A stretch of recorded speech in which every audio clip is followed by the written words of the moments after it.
And welcome to this week's Powerhouse. Now, remember that sexy Mark I Black Cosy that we had on last week? Yes, of course you do. Well, the owner's back today. His name's Dave Perry and he's here, and he's brought his latest baby with him. That's right. Dave, would you like to come with me? Nice to meet you again. It's obviously Mitsubishi, obviously an Evo 4, but I can't open it personally, so I'll let you do that. Neither can you either. No. There we go. OK, well, can you talk me through the car? Right, we've got low compression ceramic coated pistons which have been fitted to it. We have HKS reprofiled camshafts, HKS induction kit. It's running electronic boost control on it. It's now running around about 1.3 bar pressure, an uprated fuel pump, and all in all the package producing around about 360 horsepower.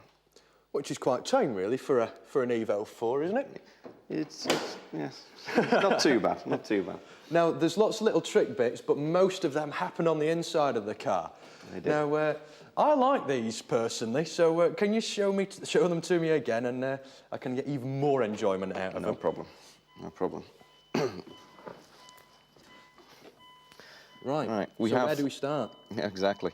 We have a boost gauge, exhaust gas temperature gauge, oil temperature gauge.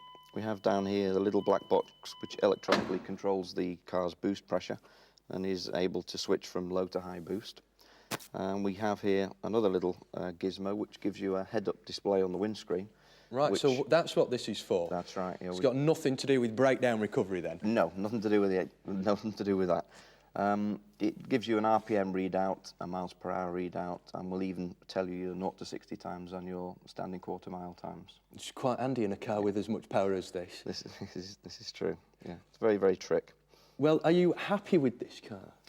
I would say it's probably one of the best cars that I've driven. Yeah? I have to say, its handling is superb. Now, I do want to point out, you showed it to us before, I don't think you meant to, but there's some spray jets on the front, isn't there? What do they do? They are designed to water cool the intercooler. Right. Providing you can find time to take your hands off the steering wheel and press the button, of course. It's easier than it sounds. You don't want to, you don't want to lose this car in a bend. You don't. Now, Dave, will you come and speak to us on the seat? No problem. Now,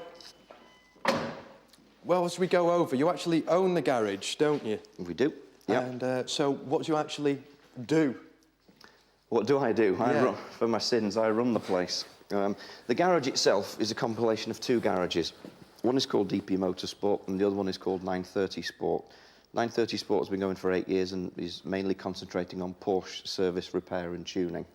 The DP Motorsport has evolved out of that and we now take on any other makes and marks of car, and we're able to do whatever type of tuning people come to us and ask us for. So how did you actually get started on the old tuning road? That was a natural progression, sort of forced upon me, from 3 years' worth of circuit racing with Porsche 911 turbos, which we were very successful at. We were then asked to prepare race cars for other people, and then we were then asked to service road cars for other people, and it's just progressed from that. And the Porsche, as I say, has now expanded into other makes and marks, and it's quite a big setup now. Now, Dave, I've actually been around your showroom, as you know, and it's really sexy there. The ambience is quite cool there and everything. But what kind of customers do you actually get in there? It's quite hardcore tuning, I would say, at the end of the day. I would say that our customer base is broken down, excluding the servicing side, is broken down into three types of customer. I would say you've got the individual who would like to customise his car aesthetically. Yeah. Which might be a set of wheels, it might be a different exhaust tailpipe, maybe some aerodynamic aids. The second type is the customer who wants to go quicker and safer on the public road, at which point you might be talking power increases, improvements to suspension and brakes. And of course the third type of customer is the hardcore racing customer, who, you know, they are really the basis of the DP Motorsport. So they'll come in and spend basically huge sums of money trying to get their car the best it possibly can be. They come to win, yeah.